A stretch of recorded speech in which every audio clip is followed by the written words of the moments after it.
तो दोस्तों काफ़ी टाइम से मैं प्लान कर रहा था पहाड़ों में जाने की, लेकिन जयपुर के किसी भी शोरूम पे मुझे स्पेयर टायर नहीं मिला।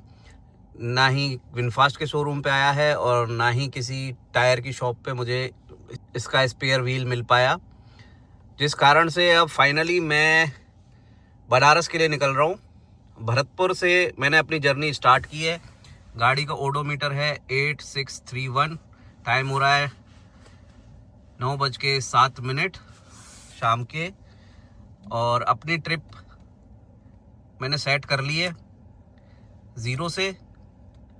अब इस जर्नी के दौरान मैं कहाँ कहाँ चार्ज करता हूँ पब्लिक चार्जिंग पे, वो सब मैं आपको डिटेल में बताऊंगा। कितना पैसा मुझे लगा बनारस पहुँचने में, और कंपेयर करेंगे डीजल या पेट्रोल गाड़ी से कितना लगता। आई होप कि ये वीडियो आप लास्ट तक देखेंगे, आपको इस गाड़ी के बारे में काफ़ी कुछ जानने को मिलेगा। मैं अपडेट टाइम टू टाइम आपको देता रहूँगा। मेरे साथ मेरा एक फ्रेंड है, वो भी आने वाला है। हम दोनों निकलेंगे बनारस के लिए। ये मेरा दोस्त विनय जो दिल्ली से आया है। अब मैंने इसको स्टेशन से पिक कर रहा हूँ और अब हम दोनों निकलेंगे बनारस के लिए। आजा भाई, रख दे बैग। हम बनारस के लिए अभी निकले ही हैं भरतपुर से, और आप देख सकते हो कि बहुत ज़्यादा फॉग हो गई है इस रोड पे। हाईवे पे कुछ भी नहीं दिखाई दे रहा है। जहाँ भी कोई होटल ढाबा वगैरह आ रहा है वहीं के सामने की रोड खाली दिख रही है। अदरवाइज आप देखेंगे तो बहुत ज़्यादा फॉग है, और मोबाइल में विजिबिलिटी ज़्यादा रहती है तो आपको हो सकता है फॉग कम दिख रहा हो, लेकिन बहुत ज़्यादा फॉग है। और हाईवे असिस्ट प्रॉपर काम कर रहा है इसका। चलते हैं आगे। आगरा लखनऊ एक्सप्रेसवे पे हम चढ़ गए हैं। यहाँ पे कार की स्पीड 100 की है मैक्सिमम, लेकिन हमने 90 पे क्रूज किया हुआ है। एडास भी लगाया हुआ है। हल्का फॉग एक्सप्रेसवे पे भी है। रोड काफ़ी अच्छी बनी हुई है। अब मैप के अकॉर्डिंग ये हमें कानपुर से लेके जाएगा, तो लगभग 70 किलोमीटर के आसपास ये हमें यहाँ से एग्ज़िट करवा देगा। तो अभी इस जो हाईवे पे, तो इस हाईवे पे जो हमारा एनुअल पास है वो काम नहीं करता है। तो यहाँ पे जो आपका वैलेट है फास्टैग का, उसमें से चार्ज कटेगा। जो एनुअल पास है वो केवल उन्हीं एक्सप्रेसवे पे काम करता है जो NHAI के अंडर में आते हैं। ये एक्सप्रेसवे NHAI के अंडर में नहीं आता है। काफ़ी अच्छे से कमांड कर रही है गाड़ी एडास को, बहुत ही अच्छे तरीके से चल रही है। बट एक चीज़ मैं बताना चाहूँगा कि सर्दी ज़्यादा होने से ये बैटरी ज़्यादा कंज्यूम कर रही है, जो कि ईवी के बारे में सबको पता है कि ज़्यादा सर्दी होने पर बैटरी जल्दी ड्रेन होती है।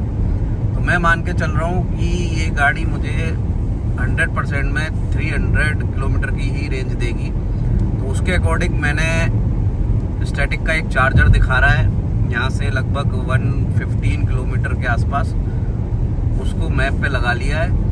तो पहला चार्जिंग स्टॉप हम उस स्टेशन पे लेंगे और देखेंगे वहाँ पे चार्जिंग होती है कि नहीं होती है। आप देख सकते हैं हमारी गाड़ी चली है 153 किलोमीटर और 51% बैटरी ड्रेन हुई है। तो लगभग जो मैंने बताया था 100% में 300 किलोमीटर के आसपास ही चलेगी। टेम्परेचर जो अभी शो हो रहा है वो मैं आपको दिखा देता हूँ स्क्रीन पे। 8 डिग्री टेम्परेचर आ रहा है। और अब हम लखनऊ एक्सप्रेसवे को छोड़ चुके हैं। हम जा रहे हैं इटावा की तरफ। इटावा से कानपुर होते हुए प्रयागराज और बनारस। लखनऊ एक्सप्रेसवे पे जहां मैंने आपको बताया था कि 100 की स्पीड है, पर हमने जैसे ही पहला टोल पार किया, एंट्री पॉइंट जो था, उसके बाद गाड़ी की स्पीड 120 तक थी, लेकिन हमने 90 पे ही क्रूज़ किया है कंटिन्यूसली। और हमारा जो चार्जिंग स्टेशन है वो लगभग 46 किलोमीटर है, जो कि लगभग 46 मिनट में ही आ जाएगा। स्टैटिक का एक चार्जर है इस रूट पे, जिसको कि मैंने पिंग किया है। हम अपने स्टॉप पे आ गए हैं। स्टैटिक का चार्जर है 60 किलोवाट का, जिसको हम प्लग इन कर रहे हैं। लेकिन यहाँ पे वेटिंग फॉर ऑथेंटिकेशन के बाद ये आगे नहीं जा रहा है, गाड़ी चार्ज नहीं हो रही है। और मैं अगर इसको ऐप पे देख रहा हूँ तो पहले ये चार्जर अवेलेबल दिखा रहा था, लेकिन अभी ये अनअवेलेबल दिखा रहा है। अब इसमें आ गया है कनेक्टर 1 CCS2 फॉल्टेड। एक बार मैं इसका दूसरा कनेक्टर भी ट्राई कर लेता हूँ। मैंने RFID कार्ड भी लगा के देख लिया और ऑनलाइन भी देख लिया, ये चार्ज नहीं हो रहा है। अब यहाँ से 28 किलोमीटर आगे HP का कोई चार्जर दिखा रहा है मैप पे, और वहाँ जाके ट्राई करेंगे। EPCL के चार्जर पे आए, यहाँ पे भी चार्जर काम नहीं कर रहा है, आउट ऑफ सर्विस है। ये 30 किलोवाट का चार्जर था। बस EV का यही नुकसान है कि इंफ्रास्ट्रक्चर पूरी तरह डेवलप नहीं है और हमको चार्जर मिलते नहीं हैं। अब देखते हैं आगे कहाँ चार्जर मिलेगा, एक बार और ट्राई करते हैं। अब हमें एक टाटा का चार्जर मिला है 25 किलोवाट का। तो पहले हमने टाटा की ऐप डाउनलोड की, फिर उसमें 1000 रुपीज़ ऐड किए। अब इसको हम चार्ज कर रहे हैं। तो ये 24.2 किलोवाट की एनर्जी दे रहा है। ये देखिए टाटा का चार्जर। स्टैटिक का चार्जर में समझ में नहीं आया, अवेलेबल भी दिखा रहा था, पावर भी थी और मेरे वैलेट में बैलेंस भी था, फिर भी पता नहीं क्यों चार्ज नहीं हुआ। फिर रास्ते में एक जगह चार्जर गूगल ने शो किया, लेकिन वहाँ पे तो चार्जर ही एग्जिस्ट नहीं करता। तो इसीलिए मैं हर बार अपनी वीडियो में कहता हूँ कि कहीं भी आप जाते हैं तो पहले पता कर लीजिए चार्जर वर्किंग है या नहीं है। अब मेरे केस में क्योंकि काफ़ी सारे चार्जर शो कर रहा था इस रूट पे, तो मैंने सब जगह ट्राई नहीं किया। लेकिन स्टैटिक का मैंने देखा था तो वो वर्किंग दिखा रहा था, तो मुझे लगा था कि वहाँ पे चार्ज हो जाएगी गाड़ी। चलो कोई नहीं, अभी यहाँ पे हम इसको चार्ज करते हैं थोड़ा, उसके बाद फिर आगे देखेंगे कोई चार्जर मिलता है स्टैटिक का। क्योंकि ये 25 किलोवाट का है तो थोड़ी स्लो चार्ज होगी, लेकिन चलो चार्ज तो हो रहा है। और गूगल करते हैं कहाँ कहाँ पे चार्जर है। गाड़ी को हमने चार्ज किया है 30%। हमने 31% पे इसको लगाया था, अब ये हो गई है 61%। तो हमारा जो नेक्स्ट चार्जर है वो स्टैटिक का फास्ट चार्जर है, और कह सकते हैं कि सुपर फास्ट चार्जर है। ये मर्सिडीज़ के शोरूम पे लगा हुआ है, तो हम वहाँ पे जाएंगे और देखेंगे कितना फास्ट वहाँ पे चार्ज होता है। और इस 30% को चार्ज करने में हमें लगा 378 रुपये का चार्ज। इसमें GST जब हमने पैसे ऐड किए थे तभी काट ली थी, इसलिए चार्जिंग के टाइम पे GST नहीं काटी। तो 378 रुपये में 30% चार्ज हुई है। ये हमें मिला है मर्सिडीज़ का शोरूम, यहाँ पे इनका चार्जर लगा हुआ है और हमने अपनी गाड़ी को चार्जिंग में लगा दिया है। इसमें हमें 53.4 किलोवाट का आउटपुट मिल रहा है, जबकि ये चार्जर है 180 किलोवाट का। अब पता नहीं किस कारण से हमें कम मिल रहा है। अब इस गाड़ी की कितनी कैपेसिटी है चार्जिंग लेने की, ये देखिए 53.4 किलोवाट का आउटपुट हमें मिल रहा है। ये हमारे साथ आए थे हमारे फ्रेंड, सो गए हैं, गाड़ी तब से मैं ही चला रहा हूँ।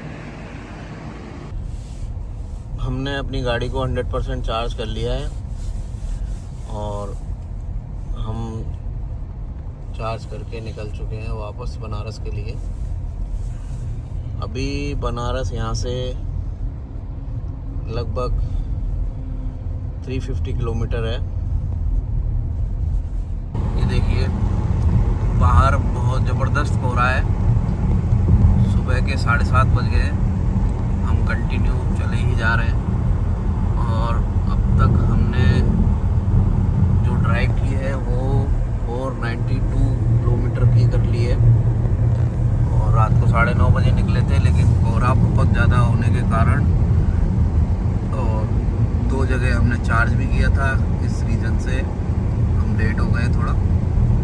तो अभी भी लगभग 180 किलोमीटर बचा हुआ है वाराणसी। अब ये 54% बैटरी दिखा रहा है और 180 किलोमीटर की डिस्टेंस बची है।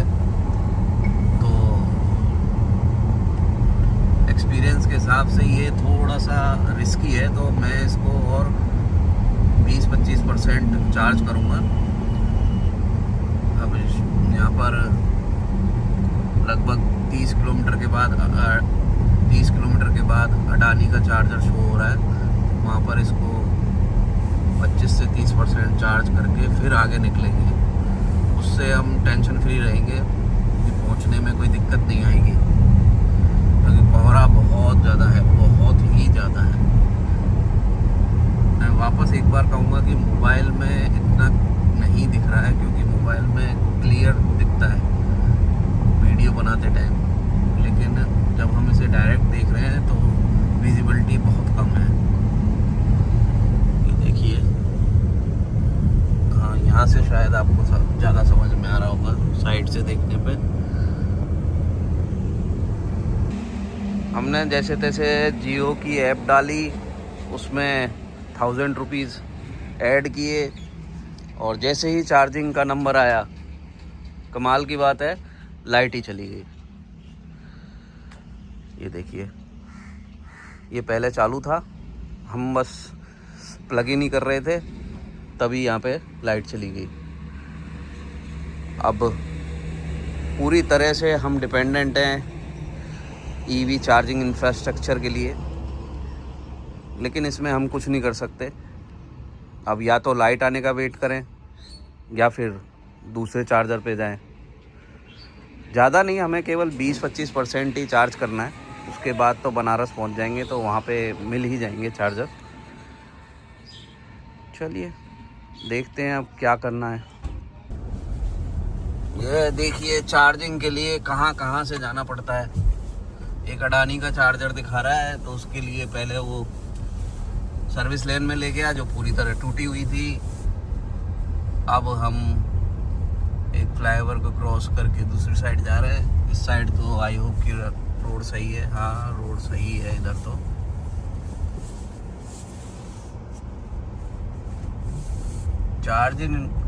चार्जिंग इंफ्रास्ट्रक्चर की इतनी बुरी हालत है अभी इंडिया में। पता नहीं कैसे गवर्नमेंट कह रही है कि ईवी ले लीजिए। अरे चार्जर तो लगाइए पहले, और लगाओ तो कम से कम वर्किंग कंडीशन में लगाओ, फास्ट चार्जर लगाओ। ये देखिए, हाईवे बगल में चल रहा है, हम यू टर्न लेके रॉन्ग साइड में आ रहे हैं वापस जयपुर की तरफ। देखेंगे यहाँ पे भी ये चार्ज होता है कि नहीं। पहले तो लाइट ही चली गई, अब यूपी है तो क्या कह सकते हैं कि लाइट मिलेगी या नहीं, पता नहीं। जैसा हम उम्मीद कर रहे थे, यहाँ पे भी लाइट नहीं आ रही है। टाटा का चार्जर लगा हुआ है पर लाइट नहीं है। इधर अडानी का चार्जर लगा हुआ है, लाइट यहाँ पर भी नहीं है। और उधर एक जियो बीपी का भी चार्जर है, लाइट वहाँ पे भी नहीं है।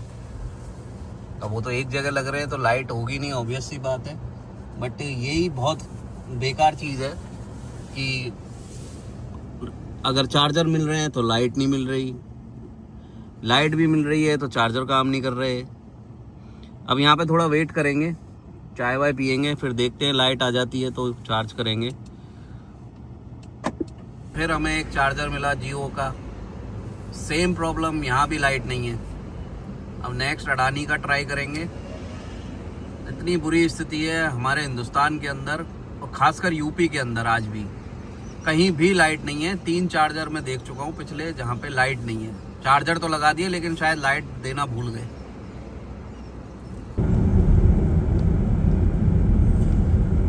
ये आपने अभी देखा होगा कि AH1 लिखा हुआ था, वैसे इंडिया के हिसाब से ये NH19 है, लेकिन ये एशियन हाईवे है नंबर 1।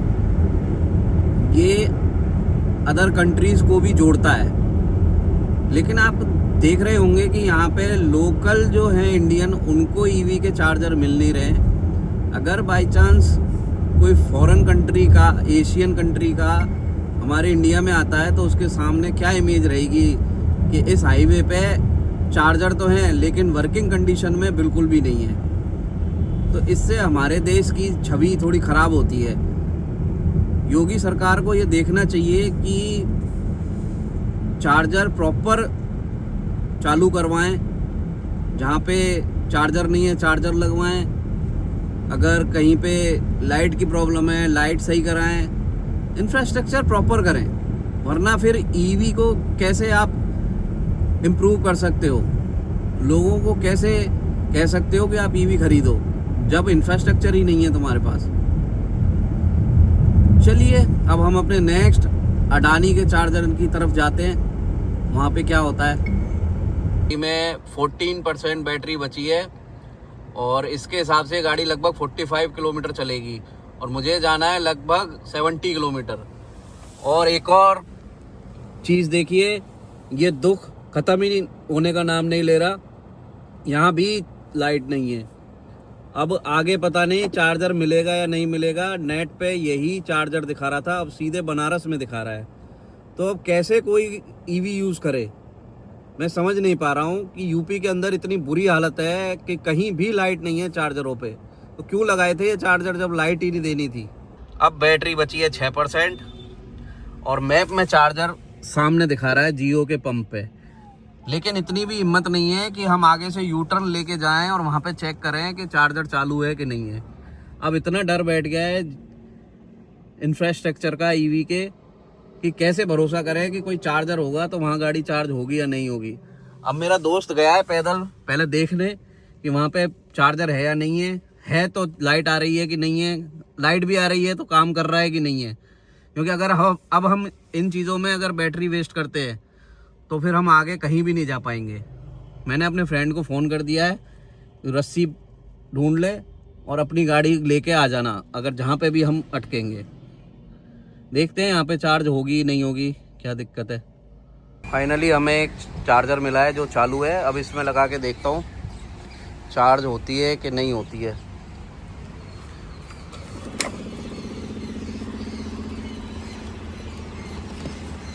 थैंक गॉड यहाँ पे चार्जिंग चालू हो गई है। अब जाके जान में जान आई है। केवल 5% बैटरी बची थी। अगर यहाँ पे चालू नहीं होती तो बहुत ज़्यादा मुश्किल हो जाती है। आगे कोई पता नहीं कहीं चार्जर है नहीं है, कोई आइडिया नहीं है। ये देखिए चार्जिंग स्टार्ट हो चुकी है। ये बनारस में विनफास्ट का शोरूम है। यहाँ पे आज ही चार्जर चालू हुआ है। भैया देखिए इसका इनॉग्रेशन कर रहे हैं तिलक लगा के, और चार्जर भी पूरा पैक है। एक तरह से हम फीता काटेंगे इसका, पहली गाड़ी हमारी चार्ज होगी। अब अभी इनके पास कोई ये इन्फॉर्मेशन तो नहीं है कि किसने पैसे वापस लिए हैं किसने नहीं लिए हैं, बट मैं तो इनकी जयपुर बात करा सकता हूँ और ये अपने सिस्टम में कोई सिस्टम होगा उसमें देख लेंगे। बाकी कोई दिक्कत आनी नहीं चाहिए। ये नए चार्जर की शुरुआत हो रही है भैया के द्वारा। या तुम्हारा सतिया तो दिख ही नहीं रहा है।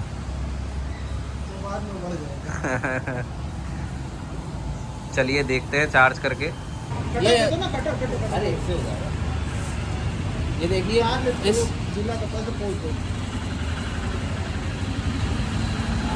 भैया अभी अगरबत्ती जला रहे हैं, उसके बाद उसका हम इनॉग्रेशन करेंगे फीता काट के। पहली गाड़ी है हमारी, राजस्थान में पहली गाड़ी थी, अब यहाँ भी चार्ज होने वाली पहली गाड़ी है बनारस के अंदर।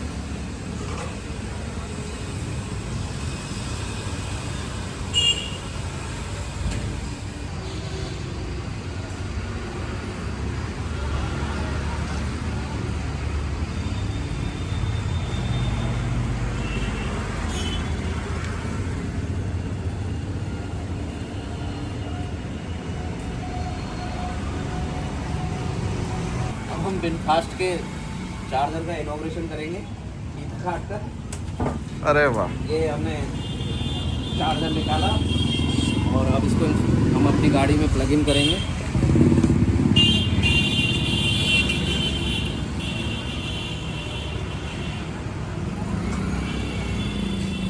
एक बार लॉक कर दे गाड़ी मेरे। ये देखना इसमें क्या आ रहा है, कार्ड का कुछ आ रहा है आपके में। फाइनली यहाँ भी गाड़ी चार्ज नहीं हो पाई है। इन्होंने काफ़ी कोशिश की अपनी तरफ से, चार्जर अलाइन भी कराया, सब कुछ कराया, लेकिन गाड़ी में इंस्टॉल होते ही एरर आ रही है, इसमें रेड हो जा रहा है। अब इनको भी समझ नहीं आ रहा है क्या प्रॉब्लम है, तो वो कह रहे हैं कि कल टेक्नीशियन आएगा, एक बार चेक करेगा, उसके बाद पता लगेगा कि गाड़ी यहाँ चार्ज होगी या नहीं होगी। अभी कोई आइडिया नहीं है इनके पास। अब देखते हैं, नेक्स्ट चार्जर ढूंढते हैं।